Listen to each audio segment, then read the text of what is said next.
What I want to do is start out by saying I'm one of you. I work for a company called SRC Holdings in Springfield, Missouri. I run the smallest division, the Great Game of Business. And does anyone know where Springfield is, by the way? Okay, a few of you, that's good. For those of you who don't, we're just north of Branson, Missouri.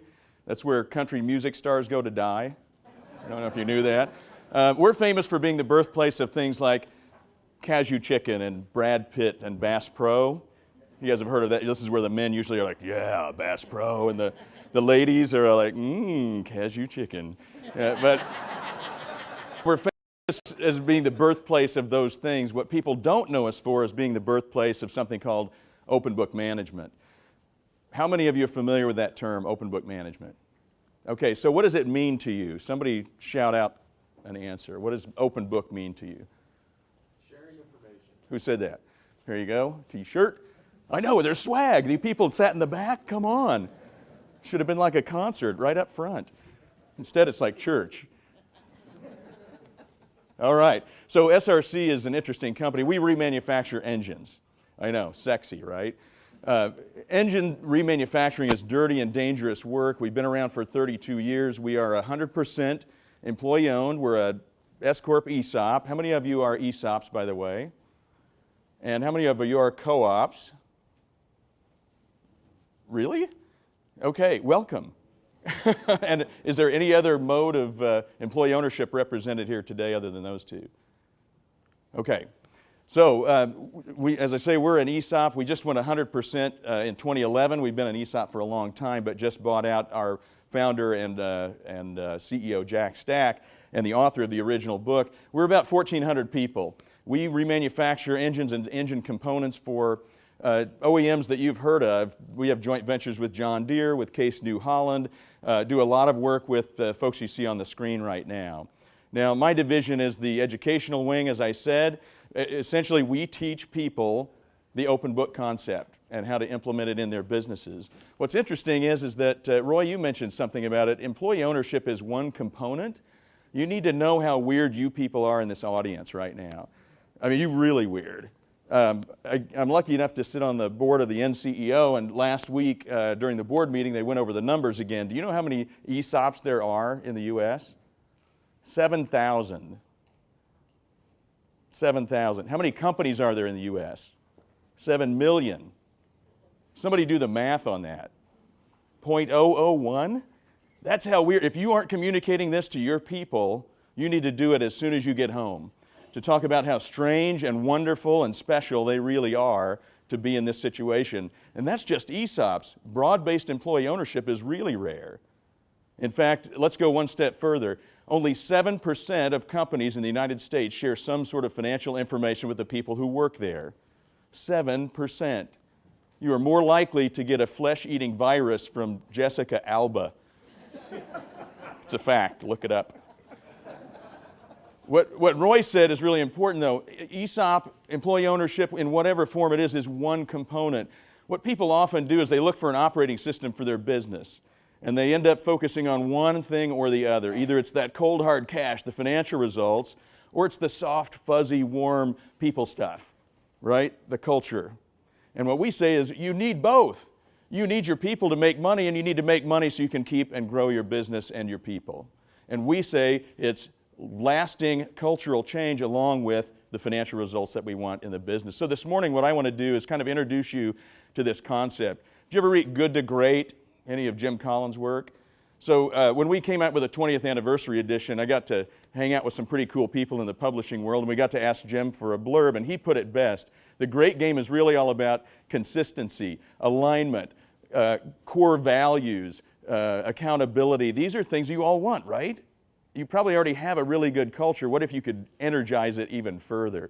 The thing is, it's tough to imagine, how do I get my financial results and cultural change at the same time? And let me start this conversation by showing you a video. All right, I hope that's not your culture. I mean, I really hope it, and I assume that it probably isn't.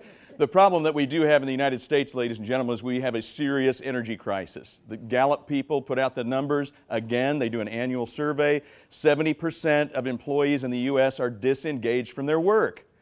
This is awful. Now, my hope for you is that that doesn't represent your people, but we do need to address it and really address it head on. The fact is we have this kind of built-in mentality, right? Us versus them. It's the man versus the people. And we know that in employee-owned organizations that just doesn't work, does it? It's not healthy and it won't sustain over a long period of time. The problem is this, is that typically there's a different mindset between owners and employees. Would you agree with that? We're not aiming at the same goal, and one thing that's really at the core of this is we don't speak the same language. Employees lay awake at night worrying about, will I have a job, will I get a check, and will it cash? Yesterday we did a little session, we talked about the fact that if you try to talk to a 22-year-old about health insurance, that's one conversation, right? Try talking to them about retirement. Holy mackerel, is that a hard one, right? You're talking about something they have no reference to. What we have to do is think about the reality of when we as leaders lay awake at night, what do we worry about? Shout it out. I heard profit, retirement, stock price, excellent. Yeah, I mean, it's things like cash, competition, material costs. What about repurchase obligation? Does that put a little sphincter moment in your morning? I'm sorry. It's scary stuff, right? But what if we could get people to think about the same things that we do as leaders? If we could get people to think and act like owners, heck, we're making them owners anyway. We feel like if we could get people to understand the basic function of how we make money and generate cash, if you don't get anything else out of this talk, go back and teach your people how we make money and generate cash in this business. It doesn't matter what you do. If we don't do those two things, there is no organization. And we work with a lot of not-for-profits, and I'm telling you, whether you're a school, a government, or a hospital, the thing is no money, no mission. If we could just teach people that it's okay to make money and generate cash, couldn't we teach them also that if we can generate a profit and create a growing and vibrant and vital organization, won't they get everything they want as employees? Won't they have job security? Yes, Steve. Thank you. And won't they also have great benefits? Yes. There you go. T-shirts all around. And won't they, again, be able to have opportunities to grow and be able to, in an employee-owned organization, to have that great retirement? I love that idea of $1 million paycheck at the end of the day. That's fantastic. But it all comes from creating that sustainable organization. So let's talk about what this is. If we're not speaking the same language, what is that language of business? Anybody recognize this guy? It's your neighbor. Okay, who said that? Because that's a T-shirt moment right there. If this is your neighbor, I'm moving to your neck of the woods. Who said that? Oh, Martin, you gotta have one. This is Luca Pacioli, the father of modern accounting. You knew that already? I know. It's fantastic. Why in the world, Steve, are you showing this? This is important. This guy introduced Venetian monk, right? Think about the Renaissance. This painting was created a year before Da Vinci painted The Last Supper. 1494, the world was introduced to the financial statements as we know them today. Is that freaky? I know, somebody's like, yeah, party! No, cocktails are later. The thing is we are all subject to these financial statements, are we not? If we go to the bank and look, here's something I haven't shared with you, and Roy didn't happen to share during the introduction. I have an art degree, and I teach people business. That is America, right? I'm telling you, if I can learn it, your people can learn it. The thing is, when I go to get a mortgage or get a car loan, do you think they care to see all of my awards and all of my certifications and all that sort of thing? They don't care at all, do they? Oh, how many bankers do I have in the room, by the way? Just before I insult. Okay, and while we're at it, how many attorneys? Okay, I want to make sure I don't screw this up too bad. The thing is wonderful people, but you guys have a different language, a different set of ratios, a different set of measures that you judge on, right? And we want you to. However, we don't teach our people this stuff in school. We don't teach our children in grade school or high school. Yesterday during our session, we talked about Dave Ramsey and what amazing job he's doing to help employees understand how their own finances work. Here's the point. Luca Pacioli is on the screen. 520 years old this guy would be. Can you imagine if everyone understood the financials like you did? Could we not reach our goals together? Could we not have a common language to discuss? This is the big thought. And that's where the story comes in of SRC. Who recognizes this logo? Very good, very good. I should have known that in Ohio we would recognize this. This is great. Showed it in California a while back. Crickets. Here's the deal. International Harvester in the late 70s and early 80s of the global corporations, they were suffering because they weren't responding to global competition.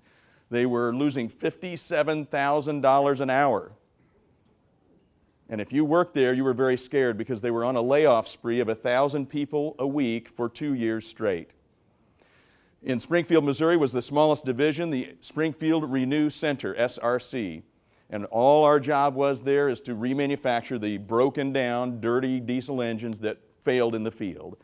And in fact, at SRC, these folks were the best in the world at their job. They got the best quality record, the best safety record, the best warranty, customer service, the whole thing. And guess what? They could not figure out why they could be doing their job so well, and yet the company was failing around them. Over 100,000 people got laid off. They knew they were next. And so Jack Stack, a young 29-year-old manager, and 12 other managers joined together and said, let's try to get some money and buy this place. We might have a shot at this thing. And so to make a very rich and long story short, they finally did it. 54 financial institutions turned them down. 54 times they were told no. Why is that? Because if you go to a bank and say, hey, I can remanufacture a diesel engine better than anybody, and they're going to ask you stupid questions like, okay, well, when are you going to pay the money back?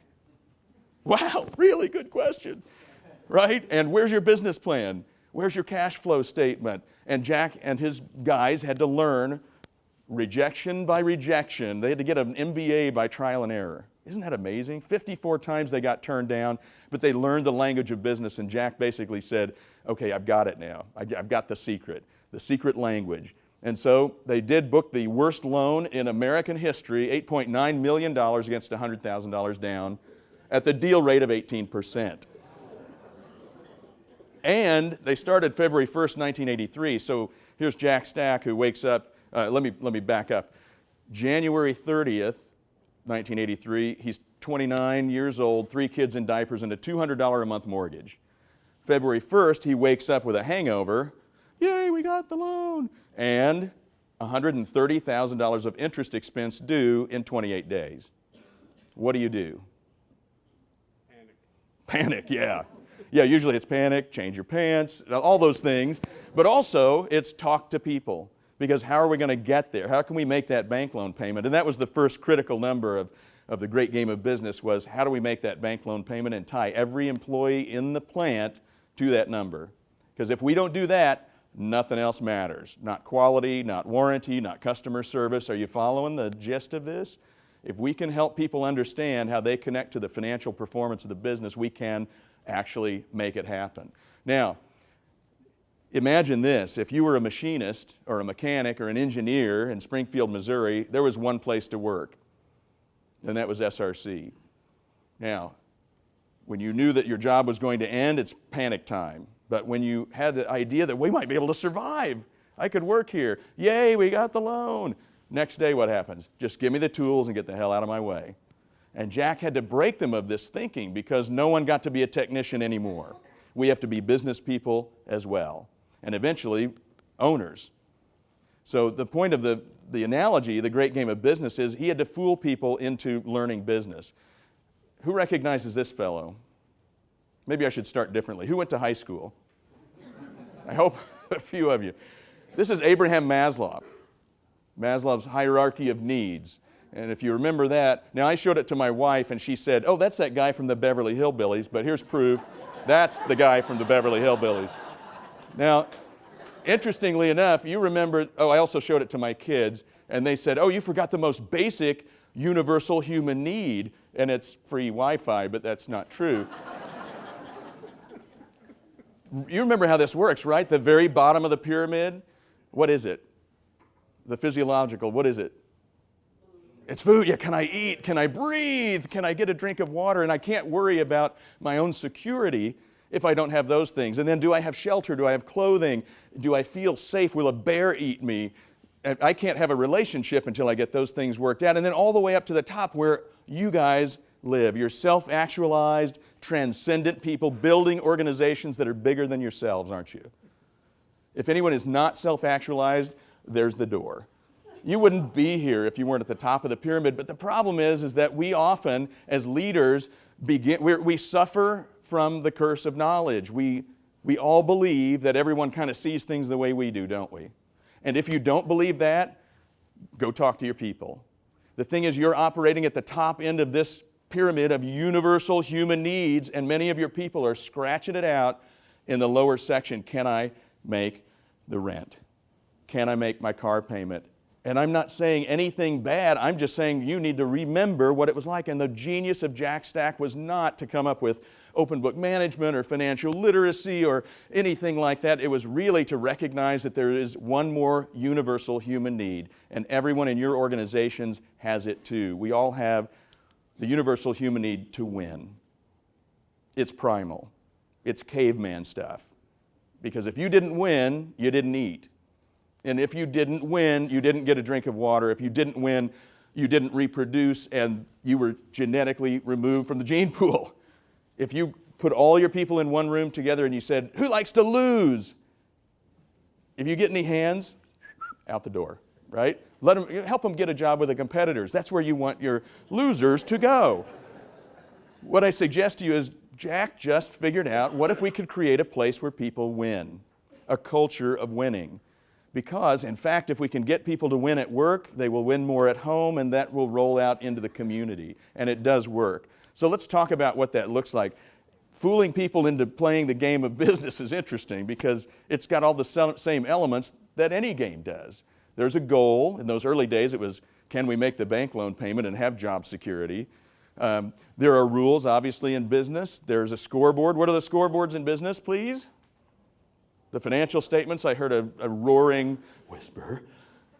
And a reward for winning. Yeah, awesome. We get to keep our jobs.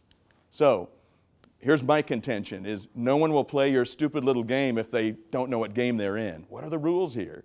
And they won't play your stupid little game if they can't change the score. And they certainly will never play more than once if they don't have a chance to win. So here's what it looks like. I've created a handout for you so you don't have to take notes. What I want to do is make sure that you understand that these are the elements we just went over. There's a goal, a critical number that defines winning for the organization. In those early days, it was make the bank loan payment so that Jack could tie everyone to that critical number of the business. Know and teach the rules. We have to know what game we're in, and that's where business literacy and transparency comes in. We have follow the action and keep score. That's where the numbers come to life. That's where we huddle around our scoreboards, our financial statements, and actually create a forecast. We live in the future, not in the past. We don't deal with historical information as much as we do future information. And finally, a stake in the outcome. I'm going to do a quick time check, Roy. How are we doing on time? It's 9:46. Okay. Do we have till 10? Yeah. Okay. So what I'd like to do, with your permission, is walk you through these very, very quickly. And then at the end, because you guys have come here to the OEOC to support and learn and share and celebrate, at the end, I would like to offer you a copy of the book, the audio book, so that you can share that with your people, you can experience it yourself, and really get into the deep and rich story that is there, along with the how-to guide to implement these principles and practices. Does that sound okay? I just gave you free stuff. Yeah, all right, that's good.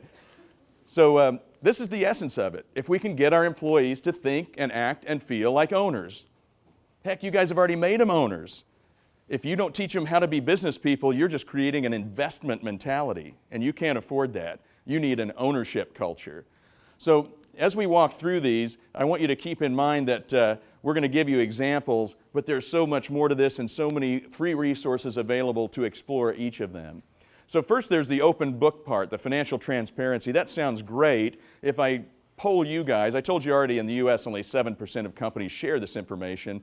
Could you please show me who shares financial information with your employees? Very good. So a good number of you.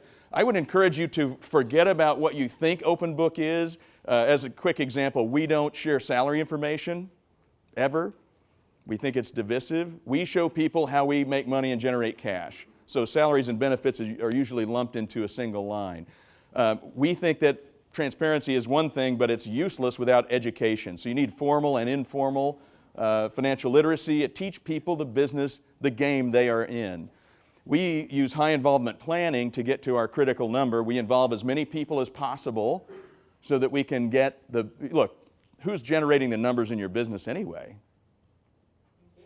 It's your people. Like it or not, numbers are just stories about people. So we try to involve as many of those folks as possible to get to that critical number, the one big goal that we're trying to go for. Doesn't happen overnight. So you're going to start with, I would suggest, your leadership team, your management team, and kind of spoon out that way, creating concentric circles of involvement. And in time, you'll be amazed at how much creativity and innovation will come from your folks. Here's a quick video of a practitioner in central Illinois that really pegs the idea behind open book management to me. Now, Harlan doesn't even share equity with his people, but he has more engagement there than I've seen in most employee-owned companies coast to coast. And the secret is talking frankly with people about the real situation that we have now and what do we think is going to happen. That's where the whole thing comes to life. Is when I talk about high involvement, we talked about this in our session yesterday, guys. People support what they help create. I'd like you to say it out loud because I want it to stick. People support. Yesterday I used the example of, how many of you go out on strategic retreats? Oh, just a few? Okay. How about you go to conferences, get jazzed up? Yeah, I do that a lot. You know, I go to a meeting, I go to a strategic retreat, this sort of thing, and we do this a lot, of course. And what happens is you get so worked up and you're like, I want to share this with everyone, and you come back from the conference and you're like Moses carrying the tablets down, you know, look what I have created! And everyone else is like, what is wrong with that guy? Give it 6 weeks, he'll forget about it. The key is that they had nothing to do with it. They don't understand what you were going through. You've got to teach people the business that they are in. The second part, follow the action and keep score, is where we bring it all to life. What is a huddle for in sports? Call the play, communication, planning, share the plans. Right. You can catch your breath. You can actually peek up over the team and look at what's going on. Did the goal change? It didn't, did it? Do you guys trust me just for a second? I mean, do you really trust me? Okay, you may leave. Trust me anyway. Everyone has to do it or it doesn't work. So will you do one thing for me real quick? There's no touching involved. No singing or anything like that. Here's what I want you to do. I'm going to ask you to close your eyes, then I'm going to ask you to make a gesture and open your eyes. That's it. So here we go. Everybody close your eyes. Close your eyes. Relax. Here we go. I want you to point north and open your eyes and look around the room. If we all were in a boat, where the hell are we going? And by the way, ladies, I saw a few of you doing this. Get a Garmin. If you want to align your people, that's a great way to start. Just have them close their eyes. Now, luckily we're in a room I don't know, and clearly not everybody knows which way is north. Does anyone actually know? Okay. The thing is that many times, if you asked your people what are our strategic goals in the business, they would be pointing every which way, including whatever that is. Heaven? Right? And so wouldn't it be great if we could align our people? This is where it happens. This is where we're huddling around the financial statements, a simplified income statement, for lack of a better term, and with your permission, I'd like to show you one of our huddles. This is where forecasting brings those numbers to life. Okay, that was a video. It's a couple of years old, as you could probably tell. They knew they were being filmed, but it was absolutely a real huddle. You saw a 40-foot income statement. Please don't be afraid. But let's talk about this. If you all joined, that was from Regen Technologies, our first joint venture with John Deere. 50-50, we remanufactured John Deere engines. Now, the funny thing is that you saw 30 minutes crammed down into 3, and you already know more about that business than most people do for an entire career at another company. So I want to test that right now to prove to you that this stuff isn't intimidating. It doesn't have to be scary, and it can be learned by anyone. So let's start with, were we winning or losing? Winning. Mostly winning, right? It's pretty obvious. How about this? What was our one big thing we got to think about? It's really, you guys are smarter than most, because usually it's very timid, warranty. Okay, now let's really see, let's get in the middle. Let's find out if you're American. All right, now listen carefully, everyone has to respond. How much was in the bonus pool? 91,000. Holy crap, America, right? I love that. It is amazing. In 3 minutes, you learned all that. What if we could communicate that easily with our people? The thing is, we've now taught people what game they're in. We follow the action, we keep score, we keep things alive. Those weekly meetings happen in a very short period of time, and it's like church. It's scheduled, and everybody has to show up. If you're on the road, you got to call your number in or have your number represented. You've got to be prepared. That's where accountability comes to life. Now, how do you support all that? Hey, if I do all this stuff, what's in it for me? What's the stake in the outcome? 85% of the people who practice the great game of business will never share equity. You guys have the biggest lever in the world. Ownership is huge, but you got to teach them the value of it by teaching them business. So ownership is huge. Mini games is the workshop we did yesterday. It's a small thing we can do in departments, but then there's the bonus and recognition part as well. What's amazing to me is I could stand here and teach you for literally hours on how to create the awesome bonus program we use at SRC, but I think I'd rather show you what it's all about. Watch this video, and I'm going to tell you a story. Actually, let me interrupt it. I should preface this. Jack sent me out to capture, we've had some significant jumps in our stock price. 1,400 employee owners, $500 million in sales. This thing has been growing. It's happening. He says, Baker, I want you to go out and I want you to talk to people in the factories. We got 14 different plants. Tell me what their reaction is to the new stock price. The funny thing is, nobody talked about the stock price. So here's what happened. I mean, if you want to talk about ownership, it isn't just about stock certificates. It's about that. This video goes on for quite a while, but let me suffice it to say that Sharon represents the majority of the people in our factories. And do you believe that if Sharon can learn this, that your people can learn it? And in fact, let me show you the results that we've seen. If, in fact, you go back to 83 and take it from then till today, we've spun off 64 different companies. We've created thousands of jobs. And on companies that we've spun off and sold at, like Regen, the video that I showed you, we sold that back to John Deere and started another joint venture. The 500 jobs that were started are still there in Springfield. And now we're building more with this new joint venture. If you put $1,000 in your 401k back in 83 when we started, you'd have about 13 grand today. If you were smarter, though, you probably would have given it to Warren Buffett, and you would have got 113 grand. But if you were stupid enough to work at SRC, every $1,000 back in 83 is now worth $3.9 million. Do you think that regular blue-collar people can create this kind of wealth? Yes. And do you think that your people can do this sort of thing as well? I think they can too. And ladies and gentlemen, my challenge to you is to explore this idea, create a business of business people, a culture of ownership, a culture of winning. And here's the website, or you can scan the code or come by the booth and I'll make sure that you get a copy of this book. I think it's really important, and I'm so glad that you would allow me to share it with you this morning. Thank you.